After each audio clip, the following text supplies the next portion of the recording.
لیکن جب یہ صدیق یعنی یہ مبالغہ کا صیغہ ہو جاتا ہے تو اس کا مطلب یہ ہے کہ وہ شخص کہ جس کی ساری زندگی سچائی پر مبنی ہو تو اس کو ہم کہتے ہیں کہ یہ صدیق ہے۔ تو حضرت یوسف علیہ السلام کو اس نے اس لفظ سے خطاب کیا اور پھر خواب کی تعبیر بھی خواب بتایا کہ بھئی یہ بادشاہ نے خواب دیکھا ہے۔ تو حضرت یوسف علیہ السلام نے اس خواب کی پھر تعبیر بتائی۔ آپ نے فرمایا کہ اس خواب کی تعبیر یہ ہے کہ تم 7 سال کھیتی باڑی کرو گے، اور جب تم کھیتی باڑی کرو گے 7 سال تو پھر یہ کام کرنا کہ کچھ تو تم غلے کو استعمال کر لینا یعنی کھا لینا، لیکن باقی جو غلہ ہے اس کو تم خوشوں میں رہنے دینا، یعنی جو بالیں ہیں ان میں تم اس غلے کو، گندم کو، تم اناج کو تم اس میں رہنے دینا، اور پھر اس کے بعد جو 7 سال آئیں گے وہ تم پر بڑے سخت ہوں گے۔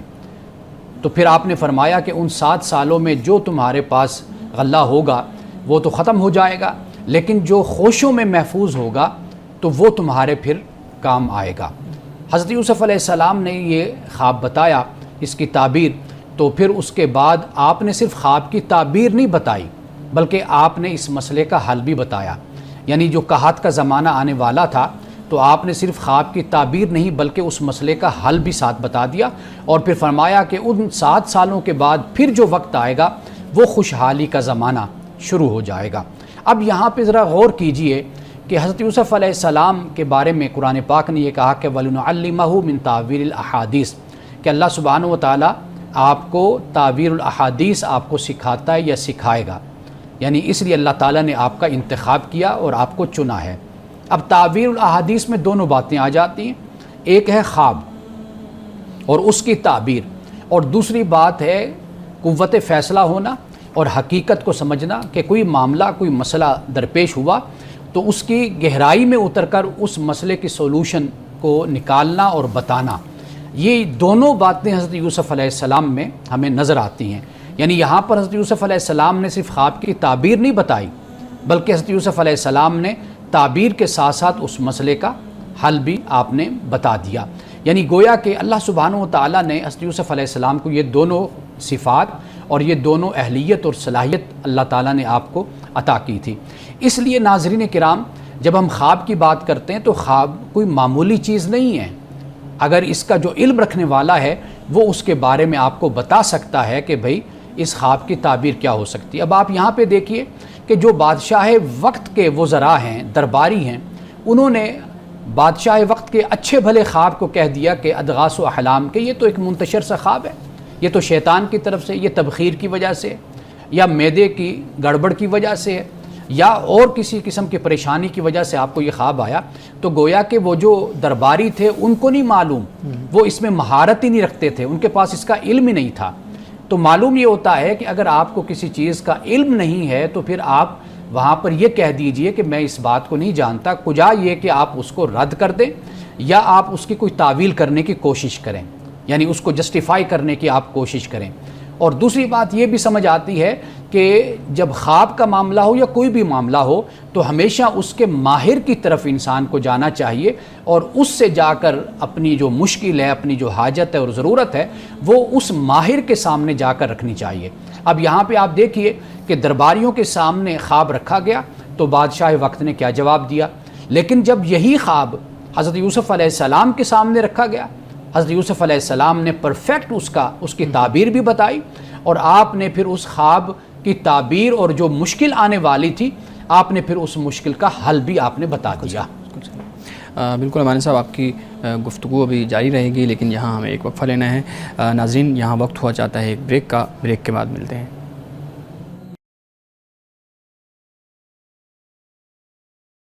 ہم بات کر رہے تھے سورہ یوسف پہ، امانت رسول صاحب آپ اس پہ رہنمائی کر رہے تھے ہماری، آپ پلیز اپنی گفتگو کا آغاز کیجیے گا۔ جی، اس کے بعد ایک مرتبہ پھر میں چاہتا ہوں کہ اپنے ناظرین کو یہ میں بتاتا چلوں کہ خواب کیا تھا، خواب کی تعبیر کیا تھی۔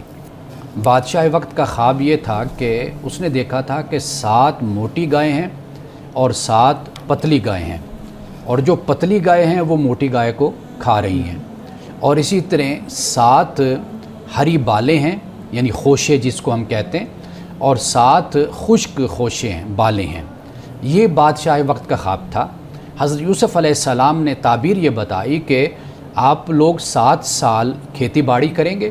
جب آپ کھیتی باڑی کریں تو جو غلہ آپ کو وصول ہو تو تھوڑا آپ یعنی قناعت کے ساتھ اس کو استعمال کر لیں, باقی کو خوشوں میں رہنے دیں. اور پھر یہ فرمایا کہ اس کے بعد پھر 7 سال جو آئیں گے وہ قحط سالی کے سال ہوں گے. اس میں پھر آپ جو غلہ ہوگا وہ تو استعمال ہو کر ختم ہو جائے گا, لیکن جو پھر آپ خوشوں میں بالنی میں آپ نے جو سنبھال کر رکھا ہوگا آپ اس غلے کو, اس اناج کو پھر آپ استعمال کریں گے. تو اس طرح قحط جیسا جو مشکل وقت ہے وہ آپ کا بہت آسانی کے ساتھ لوگوں کا گزر جائے گا. ہم آگے جا کر بیان کریں گے یہ جو قحط ایسا نہیں کہ صرف مصر کی حد تک تھا, بلکہ یہ شام, یہ عراق, یہ فلسطین, یہ شرق اردن, یہاں تک یہ پھیل گیا تھا. تو اس لیے حضرت یوسف علیہ السلام نے جہاں خواب بتایا وہاں اس کی تعبیر بھی ساتھ بتا دی. اور پھر آپ نے فرمایا کہ پھر اس کے بعد جو وقت آئے گا پھر باران رحمت ہوگی, اللہ کی طرف سے پھر بارش ہوگی, تو پھر یہ قحط کا جو زمانہ ہے, یہ دور ہے قحط سالی, یہ بالکل پھر ختم ہو جائے گی.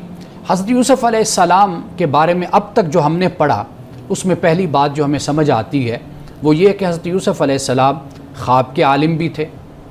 دوسری بات یہ ہے کہ آپ کا پختہ یقین تھا خدا کی ذات پر, یعنی جو عقائد تھے حضرت ابراہیم, اسحاق, یعقوب کے جو عقائد اس پر بھی آپ کا پختہ اور پکا ایمان تھا. تیسری بات یہ ہے کہ حضرت یوسف علیہ السلام نے جو تبلیغ فرمائی تھی وہ تبلیغ آپ نے بڑی حکمت کے ساتھ فرمائی. یعنی جو 2 قیدی آپ کو قید خانے میں ملے تھے آپ سے, جنہوں نے تعبیر پوچھی تھی, آپ نے بہت اچھے طریقے سے ان کو تبلیغ کی, یعنی حکمت کے ساتھ. اور جو اگلی بات جو ہمیں معلوم ہوتی ہے وہ یہ ہے کہ آپ قیدیوں میں بھی ممتاز تھے, قید خانے میں تھے لیکن آپ کی جو حیثیت تھی, آپ کا جو مرتبہ اور مقام تھا وہ ان میں بالکل نمایاں تھا, انہیں پتہ تھا کہ یہ کون ہیں. اور آخری بات یہ ہے کہ حضرت یوسف علیہ السلام بے گناہ تھے, یعنی آپ پر کوئی نہ جرم تھا نہ کوئی ایسی کوئی بات تھی, آپ بے گناہ ہو کر بھی آپ نے جیل میں تقریباً 9 سال کا وقت گزارا. تو ابھی تک ہم یہاں تک پہنچے, تو انشاءاللہ اس کے بعد جب وہ ساقی جو آپ سے خواب کی تعبیر لے کر جاتا ہے وہ جا کر پھر بادشاہ وقت کو خواب کی تعبیر بتاتا ہے, پھر کیا ہوا اس کے بعد, تو انشاءاللہ کل پھر ہم اس کو آگے بیان کریں گے. بہت شکریہ ہمانے صاحب, آپ گفتگو کر رہے تھے. یہ اب جو سٹوری ہے وہ انٹرسٹنگ ہوتی اب اپنے اختتام کے قریب جو ہے نا وہ پہنچ رہی ہے. اچھا, کچھ سوالات, جیسے ہمارا ایک طریقہ کار ہے, ہم کچھ سوالات لیتے ہیں. خواب کی تعبیر پہ ہم کچھ دن پہلے بھی بات کی تھی جی, اور اس پہ ہم نے کچھ سوالات بھی آپ کے سامنے رکھے تھے اور آپ نے اس پہ ہماری توجہ بھی دلائی تھی. اچھا, ایک سوال اسی سے ریلیٹڈ پہ ہے, میں چاہتا ہوں دوبارہ آپ کے سامنے رکھوں اس کا ایک دو پہلو, کیونکہ اس پہ کچھ لوگوں نے پوچھا بھی ہے. ایک تو یہ کہ ہمیں اپنے کس طرح کے خوابوں کی تعبیر معلوم کرنی چاہیے. مثال کے طور پہ میں آپ کے سامنے مثال رکھتا ہوں. ہم دیکھتے ہیں کہ ایک انسان, فار ایگزامپل میں ہوں, میں ایک جگہ پہ 1 منٹ میں ایک جگہ پہ ہوں, دوسرے اگلے لمحے میں کہیں اور جگہ ہوں, کسی دوسرے ملک میں ہوں, ٹھیک ہے. ایک جگہ پہ ایک ایسا شخص میرے ساتھ ہے جس کو کوئی لوگ جانتے نہیں ہیں, جو ملے نہیں ہیں, دوسرے لمحے میں وہ لوگوں کے درمیان ہے. بعض اوقات ایسا ہوتا ہے کہ وہی شخص جو آپ کا کوئی فیملی ممبر ہوتا ہے وہ آپ کے ساتھ کوئی ایسا کام کر رہا ہوتا ہے, آدھی چیز آپ کو یاد رہتی ہے اگلے دن صبح اٹھتے ہوئے, آدھی جو ہے نا وہ یاد نہیں رہتی. تو یہ مختلف چیزیں ہیں, تو ہم کیسے آئیڈینٹیفائی کریں کہ اس خواب کی تعبیر ہمیں معلوم کرنی چاہیے, اس خواب کی نہیں معلوم کرنی چاہیے. یعنی اگر اس کی تعبیر معلوم کرنی چاہیے تو پھر یہ ضروری ہے. پہلی بات تو یہ ہے کہ تعبیر کا معلوم کرنا یہ کوئی لازم نہیں ہے. اچھا, یعنی خواب آپ نے دیکھا تو ٹھیک ہے, آپ اس سے جو سمجھ سکتے ہیں تو آپ اس معاملے میں خود اپنے علم کی بنیاد پر تھوڑا بہت آپ اس کو جان لیتے ہیں. جو خوابوں کا آپ نے ذکر کیا تو یہ جو ادغاث و احلام کا لفظ ہے, منتشر خواب, پریشان خواب پریشان جس کو کہتے ہیں, صحیح ہے, یہ اسی طرح کے ہی ہوتے ہیں کہ انسان کبھی بلندی پر کبھی نیچے گرا ہوا ہے, کبھی سفر میں, کبھی ادھر کبھی ادھر, یعنی کہ وہ یک لخت اس میں ایک تبدیلی نظر آتی ہے کہ جسے ہم کہتے ہیں کہ ایک ہلچل سی اس میں نظر آتی ہے یا اس میں ایک بھگدڑ سی نظر آتی ہے. تو وہ خواب تو ہوتے ہیں کہ خواب پریشان ہیں, کوئی تبخیر کا مسئلہ جیسے میں نے بیان کیا, یا کوئی اسٹامک ڈسٹرب ہے, یا کوئی ویسے سارا دن پریشانی میں گزرا, تو وہ ایک علیحدہ چیز ہے. جو بشارت والے خواب ہوتے ہیں نا وہ بڑے مختلف قسم کے ہوتے ہیں. نہیں, اس کو کیسے آئیڈینٹیفائی کیا جائے؟ وہ جیسے انسان کسی مقدس مقام پر ہے, انسان اپنے دل میں یہ دیکھتا ہے، اپنے خواب میں یہ دیکھتا ہے کہ وہ کسی اچھے مقام پر، اچھی جگہ پر موجود ہے، یا یہ دیکھتا ہے وہ قرآن کی تلاوت کر رہا ہے، صحیح، یا وہ یہ دیکھتا ہے کسی بزرگ ہستی سے اس کی ملاقات ہو رہی ہے، یا جیسے اپنی والدہ ہے، اپنے والد ہیں، کوئی اہل علم یا کوئی اہل علم ہے ان کے پاس، تو گویا کہ وہ جو خواب ہوتا ہے نا، وہ خود ہی اس سے انسان کو ایک جو تسکین اور اطمینان دیکھ کر انسان کو حاصل ہوتا ہے، تو وہ ایک بڑی مختلف چیز ہو جاتی ہے انسان کے لیے۔ تو یعنی کہ اس کو ہم اس طریقے سے، جو بھگدڑ والا خواب ہوتا ہے کہ جس میں کوئی تعبیر بھی نہیں ہے، پریشانی ہے، اور ایسے ایک عجیب سی حالت ہے، تو وہ خواب تو بالکل اس سے مختلف ہو جاتے ہیں۔ ہاں، ہم بات کریں ادغاث و احلام کے اوپر نا، انٹرسٹنگ یہاں پہ ایک چیز ڈیبیٹ شروع ہوگی۔ اب ہمارے ملک کے جیسے حالات ہیں، روزانہ کی بنیاد کے اوپر کہیں نقصان ہو رہا ہے، کہیں پہ کوئی ٹینشن آ رہی ہے، کہیں پہ کسی کا بل زیادہ آ رہا ہے، کسی کا مسئلہ ہو رہا ہے، تو اب اس معاملے میں جتنے بھی خواب آئیں گے، کیا پھر اس کو ہم ادغاث و احلام کے اندر شامل کریں گے؟ واضح بات ہے کہ انسان جس پریشانی سے سارا دن گزرتا ہے، اور اسی پریشانی کو ہی انسان اپنے خواب میں دیکھ رہا ہے، مختلف شکلیں بدل کر، تبدیل کر کے، تو وہ واضح بات ہے کہ سارا دن جو کچھ اس کی ایکٹیویٹی رہی، سرگرمی رہی، تو اس کا اثر جو ہے وہ اس کے خوابوں پر بھی پڑتا ہے پھر انسان کے۔ صحیح ہے، ٹھیک، بہت شکریہ۔ اچھا، ہم حضرت یوسف علیہ السلام کے خواب، وہ بادشاہ کے خواب کی بات کر رہے ہیں جس پہ حضرت یوسف علیہ السلام نے تعبیر بتائی۔ میں جاننا یہ چاہتا ہوں کہ آج کے معاشی حالات اور آج کا جو ایک اکنامک سسٹم ہے، آپ پاکستان کا دیکھ لیں، آپ اس کو پورے خطے کا دیکھ لیں یا پوری دنیا کا دیکھ لیں، اس کے اندر اس خواب کی کوئی معاشی ریلیونس بنتی ہے کہ یہ خواب آج کے ٹائم پیریڈ کے مطابق بھی اسی طریقے سے ایک اکنامک اسٹریٹجی جیسے حضرت یوسف علیہ السلام نے بتائی، اس طرح کی کوئی ہمیں رہنمائی ملتی؟ دیکھیے، دنیا تو اس پر عمل کر رہی ہے، ہمیں عمل کرنا چاہیے۔ صحیح، نہیں دنیا کیسے عمل کر رہی ہے؟ یعنی مثال کے طور پر پہلا کام یہ ہوتا ہے کہ آپ اپنے وسائل کو بڑھاتے ہیں۔ اچھا، ٹھیک ہے۔ یعنی مثال کے طور پر حضرت یوسف علیہ السلام نے اریگیشن کا کام کیا، یعنی پانی کا ایک نظام جو ان سے ہے، آب کا، وہ آپ نے نہریں وغیرہ یہ سارا آپ نے اس کا انتظام کیا پہلے نمبر پر۔ پھر آپ نے یہ کیا کہ جو بنجر زمینیں ہیں آپ نے اس کو بھی آباد کیا۔ یعنی آپ کا کہنے کا مطلب ہے پیداوار بڑھائی انہوں نے، پیداوار کو بڑھایا، اپنے وسائل کو بڑھایا۔ پھر قناعت پسندی، کنٹینٹمنٹ، یعنی جہاں پہ وہ مسائل آگے وہاں پہ قناعت پسندی، کنٹینٹمنٹ۔ صحیح، آپ خوشحال بھی ہونا تو پھر بھی کنٹینٹمنٹ اختیار کرنی چاہیے۔ کیوں؟ اس لیے کہ جب آپ قناعت پسندی اور قناعت کو آپ اختیار کرتے ہیں نا، آپ کے وہی وسائل دوسروں کے کام آتے ہیں، آپ اس کو پھر معاشرے میں پھیلاتے ہیں، اس کو تقسیم کرتے ہیں، پھر اس سے لوگ بھی استفادہ کرتے ہیں۔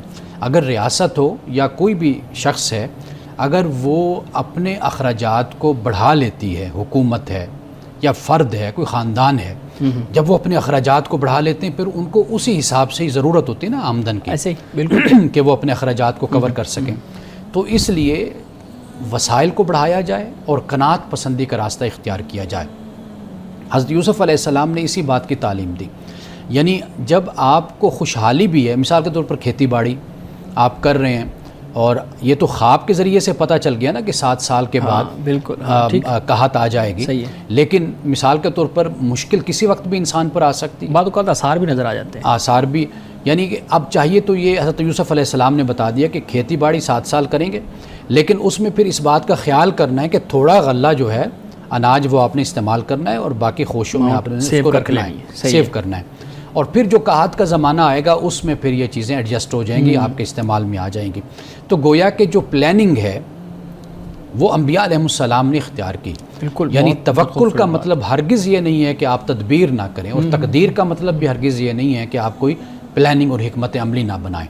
تو حضرت یوسف علیہ السلام نے یہ بتا دیا، یہ وہ اصول ہیں، یہ وہ ضابطے ہیں کہ آج کی جدید دنیا بھی ان کو اختیار کرتی ہے۔ یعنی مثال کے طور پر اگر وہ بجلی آپ دیکھ لیں، ان کے پاس بہت ہے بجلی، ٹھیک ہے نا جی، لیکن وہ کیا کرتے ہیں کہ انہوں نے ایک ٹائم سیٹ کیا کہ بھئی ہم نے شام تک اپنی دکانوں کو، اپنے کاروبار کو بند کر دینا۔ آپ بھی یورپ میں رہے، میں بھی رہا، وہاں پہ ہم نے دیکھا کہ جیسے شام سے پہلے ہی بالکل سنسان بازار، اندھیرا ہونے سے پہلے بند سب، سوائے چند دکانوں کے اور مارکیٹ کے، جیسے کوئی کھانے کی ہے یا کوئی فارمیسی یا اس طرح کی چیزیں۔ اب یہ دیکھیں کہ کتنا اچھا پلان ہے۔ ہمارے ہاں ہوتا کیا ہے کہ ہمارے ہاں بزنس ہی شام کو شروع ہوتا ہے، اور پھر رات تک، لیٹ نائٹ تک وہ جاری رہتا ہے۔ تو اب آپ دیکھیے کہ یہ جو حکمت عملی ہے، اب اس سے ملک کا نقصان ہی ہونا نا معاشرے کا۔ باہر کی دنیا کو آپ دیکھ لیں وہ اس پر عمل کر رہے ہیں. تو گویا کہ یہ بات حضرت یوسف علیہ السلام نے ہمیں سمجھائی ہے کہ آپ اپنے ریسورسز کو آپ ضائع نہ کریں، ان کا خیال کریں. جیسے رسول اللہ صلی اللہ علیہ وسلم نے پانی کے زیادہ استعمال سے منع کیا. اب ایک صحابی نہر کے کنارے بیٹھ کر وضو کر رہے ہیں تو آپ نے وہاں پر بھی فرمایا کہ پانی زیادہ استعمال نہ کرو. تو اس نے عرض کی یا رسول اللہ یہ تو نہر ہے، نہر چل رہی ہے، کیا مطلب یہ کہ یہاں پر بھی اسراف ہے؟ فرمایا بالکل اسراف ہے، اپنی ضرورت کے مطابق استعمال کرو. اب معاملہ اصل میں یہی ہے. ہم جب اس بات کو بحیثیت قوم سمجھیں گے تو میرا خیال ہے کہ پھر ہم مشکلات سے باہر نکل آئیں گے. آپ بڑی خوبصورت بات کر رہے ہیں، اسی کو ہم کنٹینیو کریں گے، لیکن یہاں مجھے ایک لینا ہے وقفہ، تو وقفے بعد دوبارہ ملتے ہیں. ناظرین کرام، مجھے ایک یہاں پہ بریک لینی ہے، بریک کے بعد یہاں سے گفتگو کا آغاز کریں گے.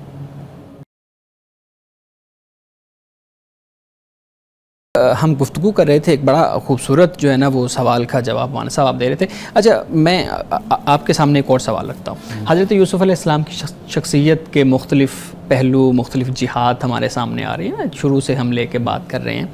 اب یہاں پہ دیکھیں کتنی خوبصورت، میں جب اس کو پڑھ رہا تھا تو میں حیران ہوا کہ ایک شخص جس کو حضرت یوسف علیہ السلام نے کہا کہ جا کے بادشاہ کے ساتھ ذکر کرنا، ٹھیک ہے، کہ ایک بندہ بلا وجہ قید ہے، یہی ہم کہہ سکتے ہیں. بالکل ایسے. تو وہ شخص گیا، وہ بھول گیا، وقت گزر گیا، 2 سال 3 سال یا جتنا بھی وقت گزرا، اس کے بعد وہ واپس آیا جب بادشاہ نے خواب دیکھا اور آگے کہتا ہے جی ہمیں ایھا الصدیق، ٹھیک ہے، مجھے یہ اس خواب کی تعبیر بتائیں، ہمارے بادشاہ نے، ہمارے عزیز نے یہ خواب دیکھا. تو حضرت یوسف علیہ السلام نے اس خواب کی تعبیر بتائی، اور صرف تعبیر نہیں، اس کی تدبیر بھی آگے بتائی، کیسے ایسے تم کرنا. جبکہ کوئی عام آدمی ہوتا تو اس نے کہنا تھا کہ نہیں تم تو پہلے بھی بھول گئے تھے، اب پھر تم بھول جاؤ گے، تو پہلے تم نے میرا کام نہیں کیا، میں تمہارا کام کیسے کروں. تو وہ انکار والی صورت بھی ہو سکتی تھی. اس کے اوپر آپ ضرور جو ہے نا دیکھیے، حضرت یوسف علیہ السلام نے کوئی شکوہ نہیں کیا. یہ اصل میں اعلیٰ ظرفی ہوتی ہے کہ کچھ لوگوں کا رویہ ہوتا ہے قدم قدم پر شکوہ، شکایت. بالکل بالکل. اچھا، اب یہاں پر آپ دیکھیے کہ 9 سال تو تقریباً عرصہ بن جاتا ہے، 3 سے 9 سال. چلے ہم 4 سال کہتے ہیں، 5 سال بنا لیتے ہیں کہ وہ آپ کے پاس 4-5 سال کے بعد آتا ہے، اور آتے ہی ٹھک آپ سے فوراً یہ خواب اپنا سامنے اپنی حاجت رکھ دیتا ہے سامنے کہ مجھے آپ خواب کی تعبیر بتائیں. آپ نے اسے ایک لفظ بھی نہیں بولا کہ آپ نے یہ کہا ہو کہ بھئی تم 4-5 سال چلے گئے، تم مجھے بھول گئے، تمہیں میں یاد بھی نہیں رہا، اب تم منہ اٹھا کے میرے پاس آ گئے ہو اور اب چاہتے ہو کہ میں تمہیں خواب کی تعبیر بتاؤں. تو میں ایسے تمہیں نہیں بتاؤں گا، جاؤ یہاں سے چلے جاؤ واپس، اور جا کر پہلے میری رہائی کرواؤ، بادشاہ سے بات کرو جو تمہیں میں نے پہلے بات کہی تھی. ایک لفظ بھی نہیں بولا.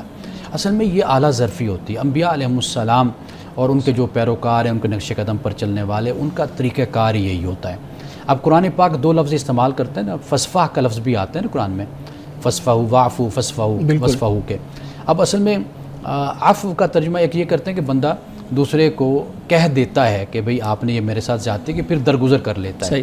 تو جو فصفح کا لفظ ہے، صاد فا ہا، اس کا مطلب یہی ہوتا ہے کہ دوسرے کو یعنی کہ جتلانا ہی نہیں ہے، ٹھیک ہے، ذکر ہی نہیں کرنا، یعنی بات ہی ختم کر دی، یعنی اس کو ویسے ہی معاف کر دینا کہ اس کے ساتھ نہ کوئی شکوہ، نہ کوئی شکایت، نہ کوئی بحث، نہ کوئی مباحثہ، اور نہ کوئی جتلانا، نہ کوئی احسان کی بات، کچھ بھی نہیں کرنا.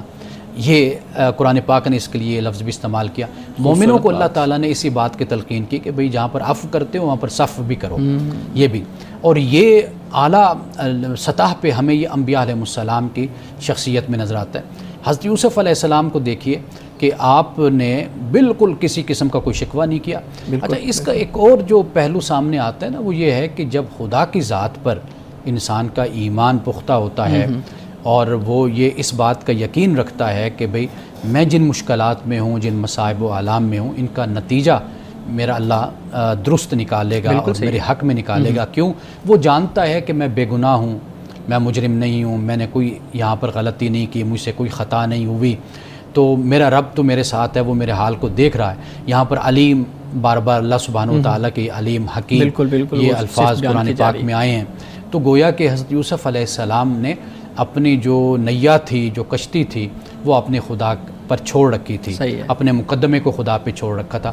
تو اللہ جب بندے کا فیصلہ کرتا ہے، جب انسان اس پہ چھوڑ دے، تو وہ بہت ہی صحیح اور بہت ہی اصح جسے کہتے ہیں، وہ فیصلہ اللہ سبحانہ و تعالیٰ فرماتا ہے. تو یہاں پر یہی صورتحال ہے کہ بھی مخلوق سے کیا شکوہ کرنا، تو سارا معاملہ میرے خدا کے سپرد ہے اور وہی اس سے بہتر نتیجہ نکالے گا۔ بالکل آپ جو بات کریں نا، پھر ہم نے دیکھا بھی ہے کہ جب خدا پہ انسان معاملہ چھوڑتا ہے تو اس کے ریزلٹس پھر کس طرح کے آتے ہیں، انبیاء کے ہم کس سے قرآن اس کو بیان کرتا ہے، اسی طریقے سے ہم خود بھی لائیو ایگزامپل جس طرح کے دیکھتے ہیں۔ بہت شکریہ، ہمارا جو وقت ہے ان سوالات کا وہ یہاں پہ ختم ہو جاتا ہے۔ شارق صاحب ہمارے پاس موجود ہیں۔ شارق صاحب، آپ کے پاس بڑے خوبصورت سوال ہوتے ہیں اور بڑے ہی جو ہے نا وہ ایک جدید ذہن کو جھنجھوڑنے والے سوالات ہوتے ہیں، تو میں آپ سے گزارش کروں گا کہ آپ اپنے سوالات ایک ایک کر کے عوانہ صاحب کے سامنے رکھیے گا تاکہ ہم ان کے جواب جان سکیں، پلیز۔ سب سے پہلے تو بہت شکریہ مجھے سوالات کا موقع دینے کے لیے۔ اچھا، میں یہ جاننا چاہتا ہوں کہ جیسے کہ ہمارے کہا جاتا ہے کہ کو ایجوکیشن کی وجہ سے معاشرے میں بے حیائی پھیل رہی ہے، تو اگر یہ لاجک صحیح ہے تو پھر مدارس میں کیوں جنسی زیادتی کے واقعات دیکھنے کو ملتے ہیں؟ دیکھیے، پہلی جو بنیادی بات ہے نا انسان کے معاملے میں، وہ معاملہ ہوتا ہے تربیت کا، اچھا، ماحول کا۔ جی، یہ تعلیمی اداروں میں کسی قسم کا فرق نہیں کرنا چاہیے۔ ہمارے ہاں جو یہ رویہ اختیار کیا جاتا ہے نا کہ بھئی یہ ہے سیکولر ایجوکیشن کا مرکز یا ادارہ، یہ ہے ریلیجیس ایجوکیشن کا، ایک تو ہمیں اپنے ذہنوں سے اس فرق کو نکال دینا چاہیے۔ اس لیے کہ جو یونیورسٹیز ہیں وہاں پر بھی سب کچھ پڑھایا جا رہا ہے، یعنی اگر سیکولر پڑھایا جا رہا ہے تو وہاں پر مذہبی تعلیم بھی ہوتی ہے، اسلام بھی ہوتا ہے۔ اگر ہم جامعات میں آئیں تو وہاں پر سیکولر ایجوکیشن بھی دی جا رہی ہے، وہاں پر مذہبی تعلیم بھی دی جا رہی ہے۔ ایک تو اس فرق کو بالکل ہی یعنی ہمیں ختم کرنا چاہیے، اس طرح کی ڈیبیٹ ہمیں نہیں کرنی چاہیے۔ اس سے نقصان یہ ہوتا ہے کہ معاشرہ تقسیم در تقسیم کے عمل میں گزرتا ہے اور خام خواہ کا ایک فریکشن جس کو ہم کہتے ہیں نا، ایک ٹوٹ پھوٹ معاشرے میں پیدا ہوتی ہے۔ ایک تو یہ چیز ہے کہ یہ ہمیں یہ فرق نہیں کرنا یعنی چاہیے۔ آپ کے کہنے کا مطلب ہے ہمیں بطور تعلیمی ادارہ اس کو لینا چاہیے، بس ہاں، بطور تعلیمی ادارہ جو ہے نا ایجوکیشن سینٹر، بطور اس کے ہم ایک تو یہ بات سب سے بڑی اہم ہے۔ اچھا، دوسری بات یہ ہے کہ آپ وہاں پر تربیت کا ماحول کیا بنا رہے ہیں، یہ دوسرے نمبر پر سب سے زیادہ اہم بات ہوتی ہے۔ یونیورسٹی ہو یا جامعہ ہو یعنی مدرسہ ہو، وہاں پر جب نوجوانوں کی تربیت کی جائے گی تو اس سے یہ ہوگا کہ جب ماحول بہتر ہوگا، ماحول جب بہتر ہوگا تو پھر اس سے ایسے جو واقعات ہیں، چاہے وہ یونیورسٹیز میں ہوتے ہوں چاہے وہ مدرسوں میں ہوتے ہوں، پھر ان کی روک تھام بھی پھر کی جائے گی۔ ہمارے ہاں بدقسمتی یہ ہے کہ میں یہ بات اکثر کہا کرتا ہوں کہ جو ہماری یونیورسٹیز ہیں وہ در حقیقت ایک بزنس پوائنٹ بن گئی، یعنی تجارت کاروبار یہ ہمارا بن گیا۔ جو ہمارے مدرسے ہیں وہ در حقیقت اسلام پڑھانے کے بجائے وہ فرقہ واریت، اپنا گروپ اور اپنا گروہ، اس کو زیادہ ہائی لائٹ کرتے ہیں، زیادہ اس کو پروجیکشن دیتے ہیں اور پھر اس کا نمائندہ ہوتے ہیں۔ مثال کے طور پر آپ دیکھ لیجئے پاکستان میں جو ہمارے مدارس ہیں وہ بالکل فرقوں میں بٹے ہوئے ہیں، یعنی یہ فلاں مسلک کا، یہ فلاں مسلک کا، یہ فلاں مسلک کا، اس طرح کے مدارس ہمارے ہاں۔ تو جب بنیادی طور پر وہ جو تربیت کا ماحول ہے وہ مہیا ہی نہیں کیا جاتا تو پھر ایسے واقعات یونیورسٹیز میں بھی ہو سکتے ہیں اور ایسے واقعات پھر جامعات میں بھی ہو سکتے ہیں۔ تو اصل مسئلہ یہ نہیں ہے کہ بھئی یہ واقعات کہاں پر زیادہ ہو رہے ہیں، کہاں پہ کم ہو رہے ہیں، کہاں پہ نہیں ہو رہے، کہاں پہ ہو رہے ہیں۔ اس سے زیادہ اہم مسئلہ یہ ہے کہ ہم ایک معاشرے میں، ایک سماج میں رہتے ہیں۔ اگر یونیورسٹی میں کوئی مسئلہ ہے وہ بھی ہمارا مسئلہ ہے، ایسے ہی ہے اگر مدرسے میں کوئی مسئلہ ہے وہ بھی ہمارا مسئلہ ہے۔ تو لہٰذا ہمیں ایک ایشو کے طور پر، ایک مسئلے کے طور پر ہمیں لینا چاہیے اور بلیم کرنے کے بجائے ہمیں اس کے علاج کی طرف، یعنی روٹ کازز جس کو کہا جاتا ہے، ہمیں اس کی طرف جانا چاہیے اور کوشش یہ کرنی چاہیے کہ ہم ان مسائل کو کس طریقے سے ہم حل کر سکتے ہیں۔ کو ایجوکیشن یہ مسئلہ نہیں ہے، اچھا، اور نہ یہ مسئلہ ہے کہ کو ایجوکیشن کو آپ بند کر دیں۔ اصل مسئلہ ہے تربیت کا، تعلیم کا، ماحول کا۔ وہ آپ کس طرح اپنے ادارے میں پیدا کرتے ہیں۔ اس ماحول میں اگر کو ایجوکیشن ہے، مل کر بیٹھ کر پڑھنے والے ہیں تو وہاں سے خیر برآمد ہو سکتی ہے۔ اگر وہ ماحول اور وہ تربیت نہیں، اگر کسی جامعہ میں نہیں ہے، مدرسے میں نہیں ہے، تو وہاں سے پھر خیر برآمد نہیں ہوگی، وہاں سے شر برآمد ہوگا۔ تو مطلب یہ ہے کہ ہمیں اپنا جو فوکس ہے، توجہ ہے، وہ در حقیقت اخلاقیات پر، تربیت پر، تزکیہ پر اور معاشرے کو، اپنے تعلیمی اداروں کو بہتر بنانے پر ہماری ہونی چاہیے۔ وجہ اور اسباب جو ان سے وہ بہت سے ہوتے ہیں اور ان اسباب کا علاج در حقیقت یہ ہمارا مقصد ہونا چاہیے۔ بالکل ٹھیک۔ شارق، میں یہاں پہ ایک بات کروں گا، پھر بریک لینی ہے، بریک کے بعد پھر اچھا، ہم ملائیشیا میں، انڈونیشیا میں دیکھتے ہیں مدارس انڈونیشیا میں خاص طور پہ اکٹھے ہیں نا، تو وہاں پہ اس طرح کے مسائل ہمیں کم دیکھنے کو ملتے ہیں، یعنی کو ایجوکیشن مدرسے میں بھی ہے، یونیورسٹی میں بھی ہے، تو یہ میرے خیال میں خاص پاکستان کا مسئلہ ہے یا دیکھیے یہ پاکستان ہے، ہندوستان ہے، بنگلہ دیش ہے ہمارے، دیکھیے یہ ماحول اور ایک سماجی رویوں سے متعلق یہ باتیں ہو جاتی ہیں، جہاں پہ ایسی صورت بن جائے تو پھر اس کو اسی طریقے سے ہی ہمیں ٹیکل کر لینا چاہیے. اور جیسے ابھی آپ نے اشارہ کیا انڈونیشیا میں جو دورہ حدیث کی غالباً کلاس ہوتی ہے تو وہاں پر لڑکے اور لڑکی اکٹھے بیٹھتے ہیں، خواتین اور مرد حضرات ان کی اکٹھے کلاس ہوتی ہے، یعنی بے شک سیگریگیشن ہو جائے لیکن یہ کہ بہرحال کلاس میں سارے اکٹھے ہی ہوتے ہیں. تو یہ ماحول دوسری دنیا میں ہے، ہمارے ہاں ایسا ماحول پیدا نہیں ہو سکا. لیکن کم از کم یہ ہے کہ ہم جو یہ بلیم گیم ہوتی ہے، ایک دوسروں پر تہمت لگانا، الزام لگانا اور یہ دکھانا کہ جی جو ہمارا ادارہ ہے، میں جس کا نمائندہ ہوں، اس نظام میں تو بہت ہی اچھا اور اچھا ماحول بڑا اعلیٰ ہے، آپ لوگوں کا اچھا نہیں ہے. تو میرا خیال ہے کہ اس طرح کے بلیم گیم میں نہیں پڑنا چاہیے. بالکل ٹھیک ہے. اچھا مجھے اشارے کی یہاں پہ ایک بریک لینی ہے، تو بریک کے بعد آپ پلیز سوال کیجیے گا. ناظرین ملتے ہیں کہ بریک بعد ہمارے ساتھ رہیے گا.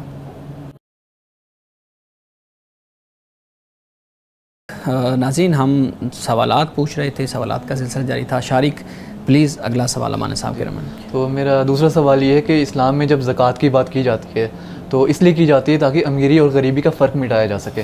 تو اگر یہ فرق کسی اور نظام کے ذریعے مٹایا جا سکتا ہے، مثلا کوئی مغربی نظام ہے اس کے ذریعے مٹایا جا سکتا ہے، تو کیا ضروری ہے کہ ہم زکوٰۃ کے نظام کو ہی بروئے کار لائیں؟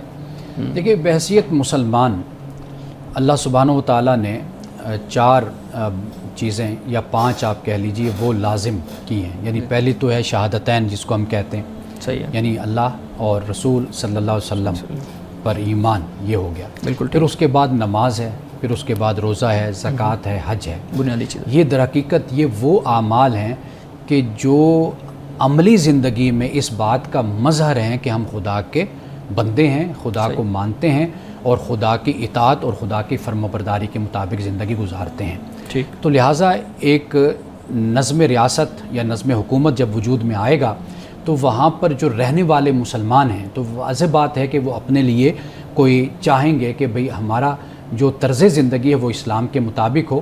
جس طرح عملی زندگی ہم گزارتے ہیں اسی طرح ہمارا جو ایک نظم اجتماعی وجود میں آتا ہے اس کا تعلق ریاست کے ساتھ ہے، اس کا تعلق حکومت کے ساتھ ہے، تو اس میں ہمارے اسی دین کا یا مذہب کا یا ہمارے اسلام کی جھلک جو ان سی ہے وہ اس میں نظر آئے.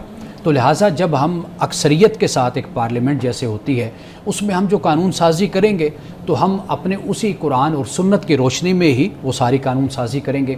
تو لہٰذا بحیثیت مسلمان جب ہم اس بات پر ایمان رکھتے ہیں کہ یہ اللہ کا دین ہے، اللہ کا آخری دین ہے، سچا دین ہے، تو پھر ہم پر یہ بھی لازم ہو جاتا ہے کہ بھئی ہم اللہ کے جو احکام ہیں وہ عبادت کے حوالے سے، وہ اخلاقیات کے حوالے سے یا وہ معاشیات کے حوالے سے پھر ہم اس کو فالو کریں.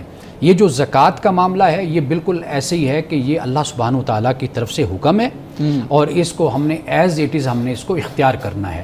ہاں اس کا ایک اور پہلو وہ بن جاتا ہے کہ جہاں پر آ کر آپ اپنے مسائل کو اپنے حالات کے مطابق آپ حل کرتے ہیں، یعنی وہ معاشی مسائل ہیں، وہ ایک آپ کا اپنا سیٹ اپ ہوتا ہے، اس کو آپ جدید تقاضوں کے مطابق آپ اس کو حل کرتے ہیں. اس لیے کہ دیکھیے نماز ہو، روزہ ہو، زکوٰۃ ہو، یہ حج ہو، یہ پہلے دن سے ہی ان کو لازم اور فرض کیا گیا. قرآن پاک اس کو بیان کرتا ہے، تورات میں، انجیل میں، دیگر کتابوں میں بھی ہمیں یہ معلوم ہوتا ہے کہ جیسے قرآن پاک نے حضرت اسماعیل علیہ السلام کے حوالے سے کہا کہ وَكَانَ يَأْمُرُ أَهْلَهُ بِالصَّلَاةِ وَالزَّكَاةِ کہ حضرت اسماعیل علیہ السلام اپنے گھر والوں کو نماز اور زکوٰۃ کا حکم دیا کرتے تھے. اسی طرح حضرت مسیح علیہ السلام کے حوالے سے بھی قرآن بیان کرتا ہے، اس طرح دیگر پیغمبروں کے حوالے سے بھی جو دین وہاں سے شروع ہوا اس میں یہ کچھ بنیادی باتیں ہیں جو ہمیں دی گئیں. تو لہٰذا وہ تو ہم ایز اٹ از ہی خدا کے حکم کو ہم اختیار کریں گے. عبادت کے معاملے میں کسی قسم کا اجتہاد نہیں ہو سکتا. ٹھیک ہے جی، جیسے نماز ہے کوئی کہے جی 5 نہیں تو ہم 4 اب پڑھ لیں گے یا 3، اس میں اجتہاد نہیں ہو سکتا. لیکن باقی اگر اپنے زمانے کے لحاظ سے مثال کے طور پر معیشت کے حوالے سے دیگر مسائل پیدا ہوتے تو ان کو آپ اپنی عقل، اپنی دانش اور دانائی کے ساتھ آپ ان مسائل کو حل کر سکتے ہیں. اچھا، لیکن جیسے آپ نے ابھی بتایا کہ زکوٰۃ کو لوگ اس لیے امپلیمنٹ کرنا چاہتے ہیں تاکہ کیونکہ ان کا ایک ریلیجیس پریکٹس ہے تو وہ چاہتے ہیں کہ اسی کو نظام بنائیں. لیکن ابھی آپ نے بات کی کہ آج کے نظام کو بھی استعمال کیا جا سکتا ہے، تو پھر یعنی کہ کیسے ہم، یعنی کہ اس کا مطلب یہ کہ اگر زکوٰۃ کا سسٹم کامیاب نہیں ہے تو ہم دوسرا سسٹم استعمال کر سکتے ہیں؟ دیکھیے کامیاب ہونا زکوٰۃ کا سسٹم اگر اس کو لیا جائے ایز اٹ از تو اس میں تو ناکامی نہیں ہے. ناکامی در حقیقت انسانوں کی ہوتی ہے, اچھا نظام کی یا دین اور مذہب کی ناکامی وہ نہیں. لوگوں نے کس طریقے سے, مثال کے طور پر آپ دیکھیے کہ اگر ہم اپنی پیوریفیکیشن کرتے ہیں, اپنا تزکیہ کرتے ہیں, ہم اپنے اندر یقین اور ایمان کو پیدا کرتے ہیں, ہمارے لیے وہ اعمال وہ احکام جو خدا نے ہم پر لازم کیے وہ کرنا آسان ہو جاتے ہیں. اگر انسان بد عمل ہے, نافرمان ہے, اگر اس کا ایمان کمزور ہے, اس کی زندگی اللہ تعالیٰ کے حکم کے مطابق نہیں ہے, تو واضح بات ہے کہ پھر اس کی بدنیتی بھی ان معاملات میں شامل ہو جاتی ہے. تو ہم زکوٰۃ کی بات یہ کر رہے ہیں کہ قرآن پاک نے اس کو لازم کیا, اور یہ نہیں ہے کہ زکوٰۃ ایسا کوئی تصور ہے کہ جو آج مسلمانوں نے دیا جی, یا یہ امت مسلمہ میں یہ آیا یا رسول اللہ صلی اللہ علیہ وسلم سے یہ شروع ہوا, بلکہ ہم یہ دیکھتے ہیں کہ پہلے زمانوں میں بھی زکوٰۃ اللہ کا جو حکم تھا یہ نافذ تھا اور یہ لازم تھا, اور لوگ اپنے مال میں سے زکوٰۃ کو نکالا کرتے تھے اور زکوٰۃ دیا کرتے تھے. یہ در حقیقت اللہ سبحانہ و تعالیٰ نے قرآن پاک میں, دیکھیے اللہ نے قرآن مجید میں صرف عبادت کو یا نماز کو اس تصور میں نہیں بیان کیا کہ آپ مسجد میں بیٹھ جائیں, آپ جا کر وہاں پر جو ان سے بس آپ ایک جسے کہتے ہیں کہ صوفی بن جائیں, مولوی بن جائیں, اور آپ کا عملی زندگی سے کوئی تعلق نہ ہو. قرآن پاک نے جہاں پر اس طرح نماز کا ذکر کیا وہاں پر معاشرے کا بھی ذکر کیا. بالکل بالکل. اب اصل میں جو نماز ہے وہ آپ کا ایک ذاتی عمل ہے, آپ نماز کو ادا کرتے ہیں یا نہیں کرتے, لیکن جب زکوٰۃ کا معاملہ آ جاتا ہے وہ یہ ہوتا ہے کہ آپ نے جو کمایا اب آپ اس پر سانپ بن کر نہیں بیٹھ سکتے, جی, آپ اس کو بند نہیں کر سکتے. زکوٰۃ کا مطلب یہ ہے کہ آپ اپنی دولت کو نکالیں گے, ایک حد تک آپ اپنے پاس رکھ سکتے ہیں, اور اس کے بعد آپ باقی جو ہے وہ معاشرے کی بہتری کے لیے نکالیں گے.